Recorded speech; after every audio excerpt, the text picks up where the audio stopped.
नमस्कार अध्यापक बंधुओं और विद्यार्थी मित्रों।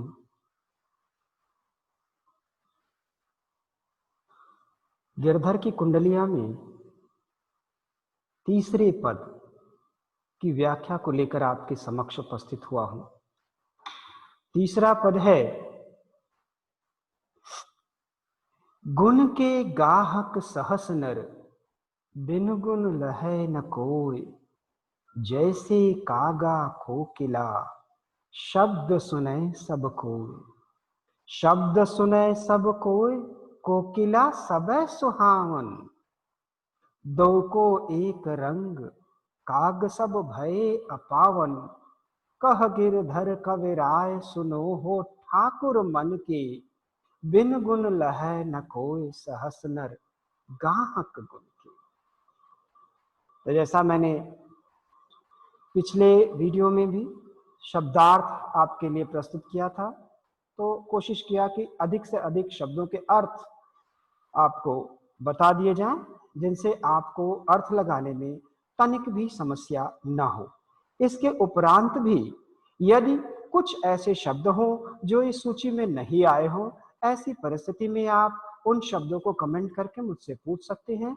मैं हर संभव प्रयास करूंगा कि आपको उन शब्दों का अर्थ बता सकूं, जिससे आप बेझिझक और प्रवाह पूर्णता के साथ इस पद की व्याख्या कर सकें। तो चलिए देखते हैं कि इस पद में कवि क्या कहना चाहता है। तो गुण के गाहक सहस नर, जैसा पद में प्रारंभ में ही गुण शब्द है, और हमारी संस्कृति बड़ी उपभोक्तावादी संस्कृति है। जहां हमारा फायदा होता है, जहां विशेषताएं होती हैं, वहीं हम झुक जाते हैं।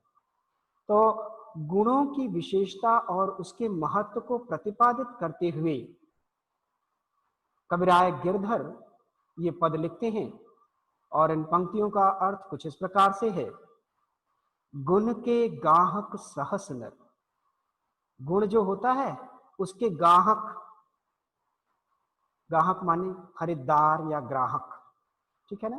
गुण के ग्राहक या गुण के चाहने वाले, सहस नर, हजारों इंसान मिल जाएंगे आपको। बिन गुण लहै न कोय, और जिनके पास गुण नहीं है, उनको लेने वाला या उनका मित्र बनने वाला कोई नहीं मिलेगा। तो कहते हैं गुणों के ग्राहक हजारों मनुष्य हैं, हजारों इंसान हैं, लेकिन ऐसा व्यक्ति जो गुणहीन हो, उसको कुछ नहीं प्राप्त होता।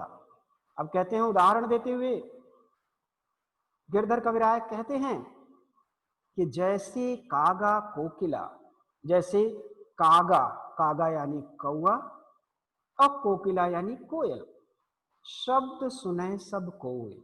इन दोनों के ही शब्द सभी लोग सुनते हैं। कौए का भी शब्द सुनते हैं और कोयल का गान भी सब सुनते हैं। तो शब्द सुने सब कोय, सब लोग कौए और कोयल दोनों की आवाज सुनते हैं। लेकिन कोकिला सबे सुहावन, कोयल सबको बड़ी ही सुहावन लगती है, बड़ी मनभावन लगती है, उसकी आवाज बड़ी मधुर लगती है, सबको प्रिय लगती है। तो कवि कहना चाहते हैं कि कौवे और कोयल दोनों का रंग एक ही है। बाहर से देखने में दोनों करीब करीब एक जैसे ही लगते हैं, लेकिन कोयल की आवाज सबको बड़ी सुहावन लगती है, बड़ी प्यारी लगती है, बड़ी मधुर लगती है। वहीं काग सब भय अपावन, और सारे कौवे अपवित्र हो गए हैं। जहां भी वाणी की मधुरता का उदाहरण देना होता है, सब कोयल का उदाहरण देते हैं, कोई कौवे का उदाहरण नहीं लेता। कह गिरधर कविराय, सुनो हो ठाकुर मन की। कविराज गिरधर कहते हैं कि हम सभी अपने मन के मालिक हैं, इसलिए हमें अपने मन को समझ लेना चाहिए, अच्छी तरह से मन को समझा लेना चाहिए कि बिन गुण लहै न कोय। अगर आपके अंदर गुण नहीं रहेगा तो आपका कोई महत्व नहीं होगा। सहस नर गाहक गुण के, हजारों इंसान सिर्फ गुणों की विशेषताओं को ही महत्व देते हैं। इसलिए कहते हैं कि हमें अच्छे गुणों को ही अपनाना चाहिए। ये इसकी व्याख्या हुई। अपेक्षा करता हूं कि व्याख्या करने का मेरा यह तरीका आपको पसंद आया होगा और मैंने ठीक तरह से ये व्याख्या की है। यदि इसके उपरांत भी कोई शंका हो, कोई समस्या हो, तो ऐसी परिस्थिति में आप अपने संबंधित अध्यापक से बातचीत कर सकते हैं, मुझे कमेंट करके पूछ सकते हैं। मैं हर संभव प्रयास करूंगा कि आपकी शंकाओं को निर्मूल किया जा सके। तो इस तीसरे पद की समाप्ति होती है। अब अगले पदों के साथ फिर मुलाकात होगी। तब तक के लिए नमस्कार।